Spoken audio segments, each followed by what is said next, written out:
Hello dear students, मैं दीक्षा दत्ती, stenographer Hindi. तो चलिए आज की डिक्टेशन स्टार्ट करते हैं। अध्यक्ष महोदय, प्रारंभ में केंद्रीय मंत्रिमंडल में कुछ भी मतभेद रहा हो, परंतु यह खुशी की बात है कि उसने शिक्षा के मामले में एक राष्ट्रीय नीति स्वीकार कर ली है। भले ही शिक्षा को संविधान की समवर्ती सूची में न रखा गया हो और इसके संबंध में निर्णय करने का एकमात्र अधिकार राज्यों को दिया गया हो, परंतु केंद्र द्वारा इस विषय में एक राष्ट्रीय नीति का स्वीकार किया जाना इस बात का सबूत है कि अधिकारों के जमेले में न पढ़कर शिक्षा के राष्ट्रीय महत्व को अब स्वीकार कर लिया गया है। वैसे इसमें कोई शक भी नहीं कि राष्ट्र के समुचित विकास एवं निर्माण में शिक्षा का जो स्थान है, उसकी दृष्टि से उस विषय में एक राष्ट्रीय नीति अपनाकर देर से अनुभव किए जा रहे एक अभाव की पूर्ति की गई है। शिक्षा के क्षेत्र में जो अव्यवस्था और असंतोष चल रहा है, उसका उससे अंत हो जाएगा, यह कहना अभी कठिन है। अनुच्छेद यह सत्य है कि नीति संबंधी जो योजना केंद्रीय शिक्षा मंत्रालय ने बनाई, वह कोठारी आयोग की सिफारिशों तथा उस पर संसदीय समिति के निर्णयों पर सर्वाधिक आधारित है।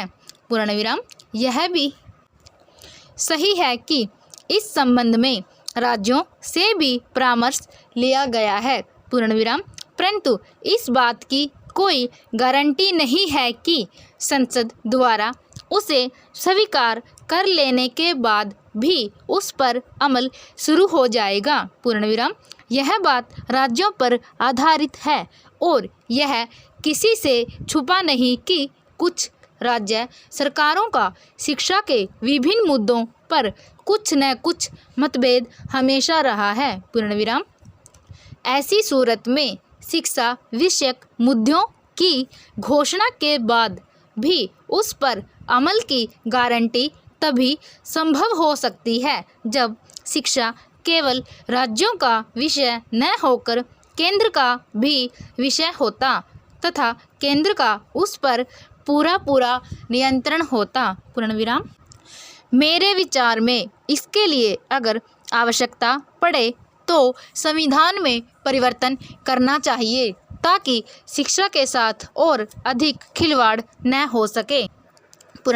अब तो संसद सदस्यों को विभिन्न दलों की संसदीय समिति का बल भी प्राप्त है, ऐसी हालत में इस परिवर्तन में कोई भी फेरबदल नहीं हो सकता। अनुच्छेद अब तक केंद्र और राज्यों की ओर से शिक्षा पर काफ़ी व्यय किया जा रहा है, लेकिन इससे विशेष लाभ नहीं हो रहा क्योंकि शिक्षा में दोहरी व्यवस्था चल रही है। कई कार्यक्रम जो केंद्र में हैं वे राज्यों में नहीं और जो राज्यों में हैं उन्हें केंद्र स्वीकार करने से हिचकिचाता है।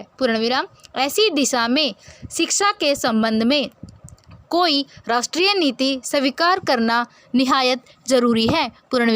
यह केवल केंद्र ही कर सकता है। मेरा निवेदन यह है कि इसे जल्दी से जल्दी किया जाए। इसके लिए केंद्र सरकार को यह देखना होगा कि कुल मिलाकर देश की आर्थिक स्थिति कैसी है, उसे ध्यान में रखकर शिक्षा के मद पर कितने प्रतिशत खर्च करना संभव हो सकेगा और फिर उससे शिक्षा क्षेत्र में क्या उन्नति संभव है। अगर हो सके तो इसके लिए एक निश्चित न्यूनतम अवधि निर्धारित कर दी जाए। इस समय राष्ट्र के पास धन की कमी हो सकती है, परंतु इस बात से कोई इनकार नहीं कर सकता कि भारत जैसे विशाल देश की निरक्षरता को समाप्त करने के लिए यह अत्यंत आवश्यक है कि शिक्षा के मद पर अधिक से अधिक व्यय किया जाए। क्रांति के बाद रूस में इस मद पर बहुत व्यय किया गया था और आज भी वह राष्ट्रीय आय का एक उल्लेखनीय भाग इसमें लगा रहा है। पूर्ण विराम।